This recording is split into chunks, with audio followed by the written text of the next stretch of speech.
The room smelled like expensive oak, aged wine, and manufactured pride. That was the main scent, manufactured pride. I was sitting at a massive mahogany table in the private dining room of the Black Walnut, a high-end restaurant near the University of Virginia campus in Charlottesville. The occasion? My father's graduation dinner. After 20 years of bragging about his self-made success, he'd finally completed his executive MBA, a $150,000 degree he saw not as education, but as a trophy to polish. He was sitting at the head of the table, tie slightly loosened, basking in the applause from my two older brothers, the successful ones, a corporate lawyer and a tech entrepreneur, and their wives who were nodding vigorously. I, Alara Vance, the youngest, the artsy one, the struggling writer, was placed strategically near the corner, out of the spotlight, exactly where my father liked me. I smiled, poured myself some more water, and listened. I had to listen. This was the moment I'd been waiting for, the moment I knew he would say it. And he did. He lifted his crystal glass, the reflection of the chandelier making his face shine, and looked around at the 11 people gathered. "To the Vance legacy," he boomed, his voice loud enough to carry through the thick velvet curtains. "Look around, everyone. A lawyer, an entrepreneur, a brand strategist." He paused dramatically, letting the words hang in the air as he swept his eyes over my brothers and then settled them on me, a condescending warmth replacing the pride. "And Alara, our resident philosopher. God bless her heart for trying." The table chuckled lightly, a practiced, polite sound. Then he continued, his tone shifting back to smug superiority. "The truth is, looking at the entire body of work here, it's clear who's excelled. Daniel, Mark, I couldn't be prouder of your trajectory. You took the seed money I gave you and grew it into empires. You made the tough, financially intelligent choices." He looked directly at me then, his smile fading slightly, using the micro-silence as a weapon. "Ilara, well, Ilara is the least successful, financially speaking. But you know what? Someone has to follow their dreams, right? Even if they don't pay the bills. It's what keeps the rest of us grounded. It reminds me how far I've come." The knife I was holding paused barely an inch from the steak on my plate. I kept my face utterly blank. Inside, I could feel the cold, calculated fury rising, the kind that doesn't scream, but plans. He used my own milestone. I had just published my debut novel, a feat he hadn't even mentioned, as a punchline to elevate his own achievement. He took the last bit of air I had in that room and breathed it into his ego. If you've ever had a family member use your quiet, hard-won success as a prop for their own arrogance, leave a comment right now and tell me how you dealt with it. I promise you, what happened next was not what any of them expected, and I did not have to lift a single finger to deliver the justice they deserved. Keep watching, because this story isn't about my revenge. It's about a dean's reckoning, and how one incredible, unexpected academic achievement brought my father's whole world crashing down in the most fascinating way possible. I took a slow, deliberate bite of my steak. It was perfectly cooked, medium rare. Just like the truth I was about to serve. My brother Daniel's wife, Chloe, who I secretly suspected was funding her entire lifestyle on passive income from her mother's trust fund, piped up with a saccharine smile. "Oh, Alara, your book is so brave. It takes real courage to publish something when you know, statistically, most writers don't make it." I nodded, meeting her gaze. "It does, Chloe. But you know what takes even more courage? Knowing exactly who you are, what you've accomplished, and letting other people spend years underestimating you." She blinked, the false sweetness dissolving for a split second, replaced by confusion. My father, sensing the conversation drifting from his spotlight, clapped his hands together once. All right, enough literary talk. More champagne. To my future. My new degree is opening doors I haven't even knocked on yet. I'm in line for a massive partnership next year. The firm wants a Vance at the helm, someone with vision and credentials." He puffed out his chest, adjusting the cufflinks that I knew were a graduation gift from my mother, who couldn't be there because she was too sick to travel, which was code for too tired of his boasting. The arrogance was suffocating. I thought about the last 5 years. While my father was busy scheduling classes, networking, and spending $150,000 on his MBA, I was doing something far more intense. I was working 3 part-time jobs, tutoring, editing, and waitressing, to pay off the remaining $50,000 in student loans that my father had promised to cover, then conveniently forgot once his big degree became a priority. I was writing my novel from 1 a.m. to 5 a.m., fueled by cold coffee and the silent, burning certainty that I was capable of more than they gave me credit for. I wasn't just following a dream, I was building a life, brick by quiet brick, without their money or their approval. The entire family had this ingrained belief that anything I did that wasn't immediately profitable or publicly prestigious was a frivolous hobby. My brothers Daniel and Mark exchanged a smirk. Mark leaned in, trying to be conspiratorial. "Dad, don't worry about Alara. She'll figure it out. Maybe she can write a sponsored post for my new app. Gotta monetize that creativity, right, sis?" I finally let a genuine, chillingly calm smile touch my lips. "Oh, Mark, I've been monetizing my creativity for years, just in ways you wouldn't recognize, like getting paid for my actual words, not just my name." This was the core of their misunderstanding. They only valued the visible, transactional success, the corporate ladder, the stock portfolios, the luxury cars. They had absolutely no idea what I had achieved in the shadows, fueled by their constant dismissiveness. They saw me as the struggling artist because that's the convenient box they put me in, the one that allowed my father to shine brighter. As I watched my father accept yet another toast, already talking about his next venture, I saw the private room door open. A woman in a perfectly tailored dark suit, holding a simple, sleek leather folder, slipped inside. She was tall, with sharp, intelligent eyes and an air of authority that cut through the restaurant's opulent silence. She moved with purpose straight toward the head of the table. My father, mid-sentence about his projected salary, stopped talking, a flicker of irritation crossing his face at the interruption. The woman didn't introduce herself immediately. She simply stood next to my father, who was now beginning to look annoyed, and waited for the room to quiet down completely. When the silence was absolute, she spoke, her voice measured and clear, an accent that hinted at the old money formality of New England academia. "Mr. Vance? I apologize for the intrusion, but I was told the Vance family was celebrating here tonight, and I couldn't let the evening pass without extending my personal congratulations to one of your family members." My father beamed, instantly switching modes, assuming she was there for him. "Ah, thank you. I'm David Vance. Yes, I just completed my EMBA. I'm honored the dean sent a representative." He extended his hand, ready for praise. The woman, however, did not take his hand.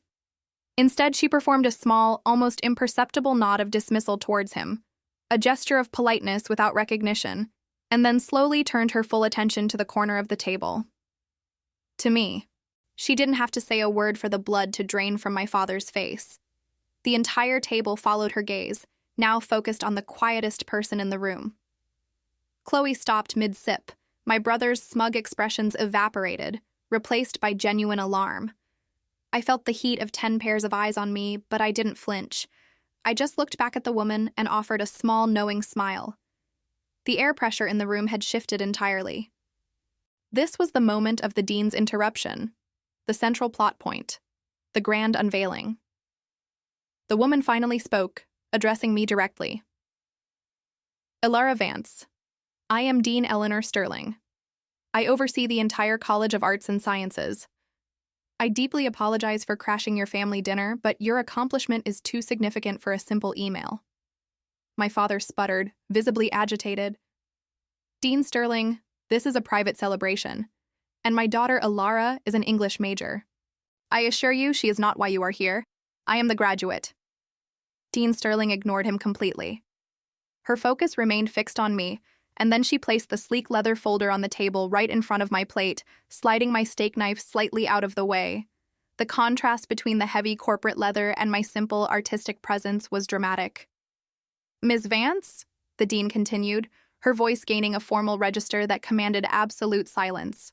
"It is my distinct honor to personally inform you that the anonymous $1.2 million grant proposal, written and submitted under the code name The Nightingale Project, has been officially approved and fully funded by the university's Board of Trustees, effective immediately.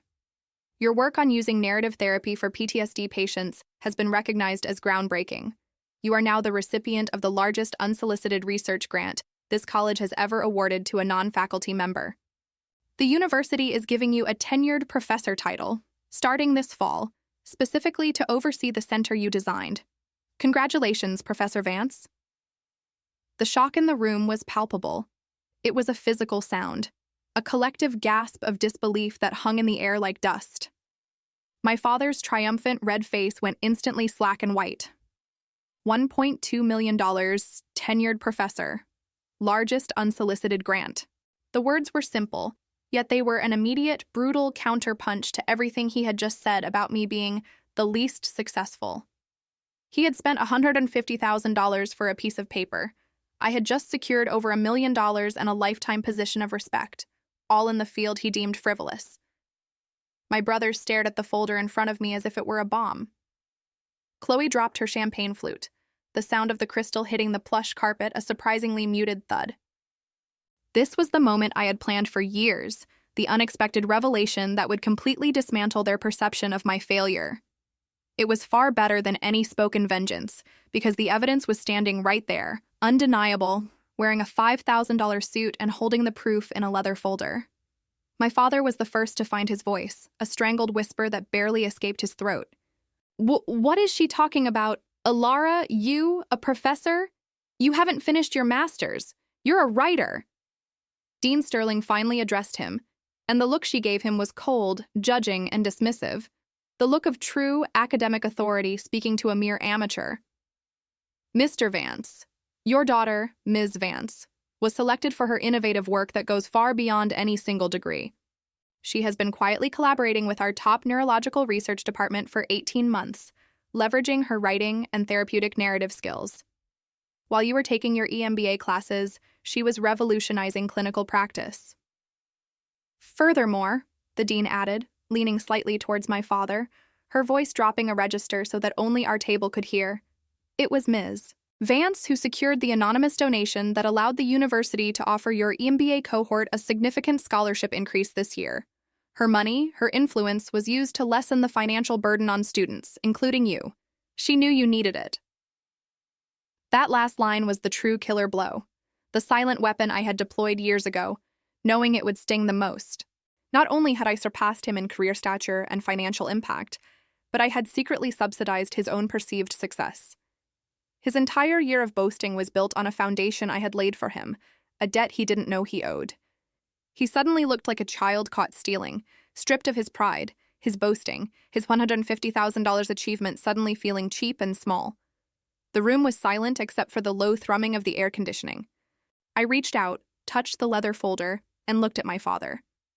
His eyes were wide, filled with a mixture of betrayal, confusion, and dawning respect.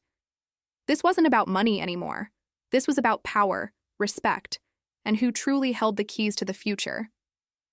My father physically recoiled as if I had struck him. He slowly sat back down, his celebratory champagne glass shaking in his hand. The dean, having completed her devastating delivery, gave a crisp nod. Again, congratulations, Professor Vance. We look forward to your leadership. She then turned and walked out of the room as silently as she had entered, leaving behind a silence so thick it was almost unbearable. My brother Daniel, the corporate lawyer, finally cleared his throat, his face pale. Alara, a tenured professor? The dean. He couldn't finish the sentence. My father, David, the man who had built his whole identity on financial superiority, finally spoke, his voice hollow. All those tutoring jobs, all those late nights, that wasn't for writing. I looked at him, not with triumph, but with a quiet, devastating clarity. It was for leverage, Dad. It was always for leverage. You taught me the value of being underestimated. This was the end of the first act, the destruction of their reality. The rest of the dinner was a blur of stammered questions and apologies, but I didn't participate. I just sat, letting the revelation simmer. The quiet writer had just purchased more status, security, and financial backing than the corporate lawyer or the tech entrepreneur, and she did it while her own father was busy congratulating himself on a degree. The vengeance was complete, achieved without a single aggressive word from me. It was purely factual. As the minutes ticked by, I watched the profound shame wash over my father. Not the shame of failing, but the shame of being utterly, spectacularly wrong about his own child. The look in his eyes was the first genuine emotion I had seen from him in years. Regret. I knew I needed to maintain the distance. My victory couldn't be cheapened by immediate capitulation. The narrative required a shift, a pause before the final, unexpected act. I pushed my plate slightly away, signaling the end of my meal, but not the end of the evening. I needed them to marinate in the consequences of their dismissiveness.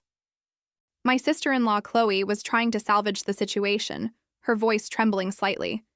"But Ilara, why didn't you tell anyone? Why all the secrecy?" I looked at her, understanding that her question was genuinely rooted in confusion, not malice. "Because, Chloe, I learned a long time ago that in this family, the things you truly value, the things that are truly sacred, are the things you keep safe. And the only way to keep a goal safe from the Vance family critique is to make sure they don't know it exists until it's irreversible." My brother Mark, the entrepreneur, put his phone down, abandoning the pretense of checking his email. He looked genuinely crushed, not for me, but for his father. He was seeing his hero, his blueprint for success, completely dismantled. My father sat motionless, gazing at the empty space where the dean had stood. The contrast between his earlier boisterous self and his current defeated posture was stunning. The trophy he had sought, the admiration and respect of his children and peers, had been snatched away by the very person he had publicly designated as the least successful. He had used my name to boost his own pride, and I had, unknowingly, used his entire academic year to build my own impenetrable fortress. I thought about the anonymous scholarship donation, the one that had helped him. It hadn't been an act of kindness, not initially. It was an act of calculated self-preservation. I knew that if I was going to disappear into years of intense research and proposal writing, I needed to make sure he wasn't constantly calling me for money or complaining about his expenses. I bought myself peace and silence with a hefty donation, and it turned out to be the perfect weapon of quiet revenge. I reached for the leather folder, unzipped it slowly, and pulled out a single sheet of paper. The official university contract, marked with the seal of the Board of Trustees. The numbers, the terms, the title, it was all there in black and white. I didn't need to read it, I just held it, allowing the weight of the paper to represent the weight of my achievement. This wasn't just a job. It was validation. It was an institution telling me that my quiet, artistic pursuit was more valuable than their corporate hustle. My brother Daniel, the lawyer, leaned in, his professional curiosity overriding his shock. "Ilara, let me see that. I need to look at the liability clause." I pulled the folder closer to me. "No need, Daniel. The university's legal team is impeccable. They secured the terms for my protection, not yours." The dismissal was gentle, but firm. I wasn't their little sister anymore. I was a principal in a multi-million-dollar research venture. The balance of power had irrevocably shifted. The table tried to recover. Attempts were made to restart the celebration, but the energy was gone. The champagne tasted flat. The expensive steak was cold. My father finally spoke again, his voice cracking. "Ilara, why didn't you tell your mother? She would have been so proud." That was the first time I felt a pang of genuine sadness, not for him, but for my mother, who had always been my quiet supporter, but had been silenced by my father's constant need for the spotlight. "I did tell Mom, Dad, yesterday. She said she couldn't come to your dinner because she had an important celebratory brunch to attend today. Mine." That was the second, quieter blow. The mother they assumed was too sick was actually choosing to spend her celebration energy on the child who genuinely deserved it. The realization that their own mother had aligned herself with me, the least successful, was another seismic shock that rippled through the table. This revelation opened a necessary wound. My father's eyes suddenly softened, losing the hard, transactional edge. They looked almost childlike, filled with a deep, personal sorrow. He had spent so long prioritizing being seen as successful that he had failed to see the true, quiet success happening right under his nose. He'd missed the 5 years of my struggle, the sleepless nights, the quiet accomplishments, all because he was too busy polishing his own trophy. He had sacrificed the substance of his relationships for the superficiality of status. I realized then that my vengeance, born of humiliation, had inadvertently become a mirror, forcing him to confront the emptiness of his own ambition. I decided to leave. The table was suffocating, not with hostility anymore, but with the heavy, unsaid regret. I stood up slowly, picking up my clutch and the heavy leather folder. My father, David, finally pushed his chair back and stood up too. He didn't try to stop me. He just looked at me, his eyes pleading for something. Understanding, forgiveness, or maybe just an explanation. Alara, wait. I'm so sorry, I shouldn't have said those things.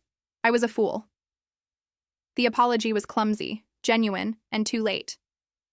I know, Dad, I said, my voice soft but unwavering. But I learned a long time ago that your words are only as valuable as the actions that back them up. And for the last 5 years, your actions told me exactly where I stood.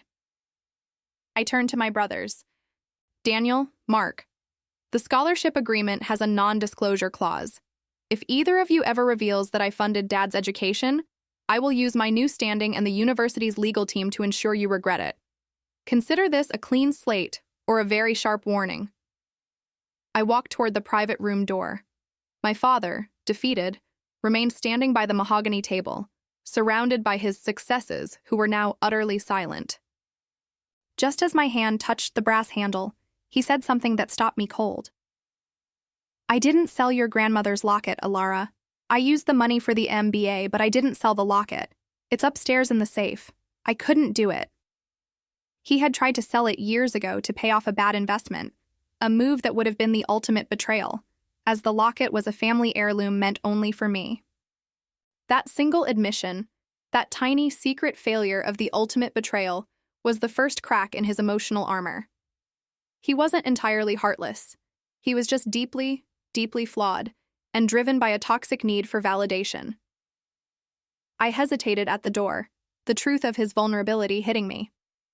I realized my vengeance, while delicious, had been based on his arrogance, not his lack of love. He was a proud man, easily swayed by public opinion, but he wasn't a monster. The humiliation I delivered was the shock therapy he needed to see the real world outside his self-constructed bubble of success. I opened the door, ready to leave, but then I looked back at the table. My brothers were whispering, shocked. But Mark, the entrepreneur, gave me a small, slow nod of respect. Not of fear, but of grudging admiration for a masterstroke.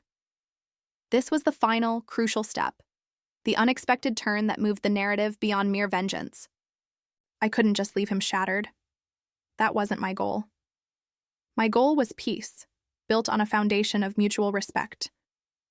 I closed the door again, took a deep breath, and walked back to the head of the table. My father looked up, his eyes filled with a fresh wave of anxiety. Alara, you're still here? I sat back down, not in my corner, but in the empty seat next to him. I reached for the contract, folded it neatly, and slipped it back into the folder. Yes, Dad, I'm here. And I'm not here to cut you out. I'm here to tell you that this grant, this professorship, it requires a massive team. I need someone who understands corporate finance and legal strategy to manage the operational side, someone who can take a budget and make it sing. He stared at me, dumbfounded. You want me to help you? My brothers and their wives looked equally shocked. This wasn't just forgiveness. It was a complete structural change to our family dynamic. I'm offering you the position of Chief Administrative Officer for the Nightingale Project. Full salary, benefits, and a title that means more than a certificate on the wall. It's an opportunity for you to use that expensive EMBA for something that actually changes lives, instead of just funding your ego. You can show me, my brothers, and yourself, that you aren't just a corporate braggart, but a genuinely competent, valuable leader. This is your chance to prove you're worth the title you sought. His eyes filled with tears. Real tears, the first I'd ever seen him shed. Not from defeat, but from being seen for his utility and competence, not just his bank account.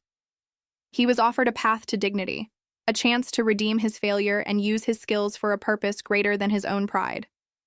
I had given him the ultimate gift, a chance to build real value, not just perceived status. It was a beautiful, fascinating inversion of power. I had avenged his years of dismissiveness by forcing him into a partnership where his success would be directly tied to my own, creating an inescapable bond based on mutual, professional respect. I reached across the table, picked up the champagne flute that had once been used for his smug toast, and raised it. To the Nightingale Project, Dad. A venture where success is measured by the lives we change, not the trophies we buy. He picked up his own glass, his hand steadying for the first time that night. The quiet clink of the crystal was the sound of a new beginning, a profound change of life, and the most unexpected family alignment I could have ever orchestrated. If you've ever had a moment of vengeance that ended up becoming a path to peace, click that subscribe button and turn on notifications so you don't miss the next chapter of this incredible story. Also, tell me in the comments. Do you think my father will actually accept the offer, or will his pride get in the way of his ultimate redemption? I'm reading every single comment tonight.